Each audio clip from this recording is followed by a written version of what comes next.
Welcome to అఖిలపక్ష news. Sullurpeta నియోజకవర్గం నాయుడుపేట మండలం పాడేరు పంచాయతీ నీటి సంఘం అధ్యక్షులుగా అవకాశం కల్పించినటువంటి శాసనసభ్యురాలు నిలవల విజయశ్రీకి కృతజ్ఞతలు తెలియజేసిన పూడేరు పంచాయతీ నీటి సంఘం అధ్యక్షులు బస్విరెడ్డి భాస్కర్ రెడ్డి. నాకు సహకరించిన పార్టీ నాయకులకు, పూడేరు పంచాయతీ ప్రజలకు మీకు అన్ని విధాలుగా రుణపడి ఉంటానని తెలియజేశారు. అలాగే ఆయకట్టు చెరువుకు సంబంధించి పలు సమస్యలను శాసనసభ్యురాలు నిలవల విజయశ్రీ దృష్టికి తీసుకెళ్లి వారి సహాయ సహకారాలతో సమస్యలు పరిష్కరించి అభివృద్ధి చేసి రైతులకు ఉపయోగపడే విధంగా కృషి చేస్తానని తెలిపారు.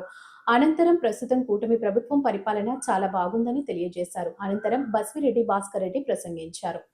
మా పూడేరు చెరువు పెద్ద చెరువు అట్ట మరామత్తులు అంతా నలిగిపోయింది. దానికి ఆయకట్టు ప్రెసిడెంట్గా నేను చెప్పేదాని అంటే మాకు సర్ప్లై ఛానల్ కాలువ కూడా పూడిపోయి ఉంది. పూడిపోయి దాన్ని పూడికి తీయాలి. కింద అలాగే కాలువలు కూడా ఏమీ లేవు. ఆ కాలువలు కూడా లోడించాలి.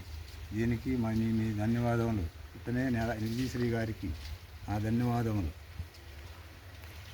ఈ చెరువు బాగా పే చేసి ఈ ప్రజలందరికీ ఆయకట్టుగా ఇవ్వాలని, ఇలాగే నాకు ప్రజలందరూ ధన్యవాదాలు.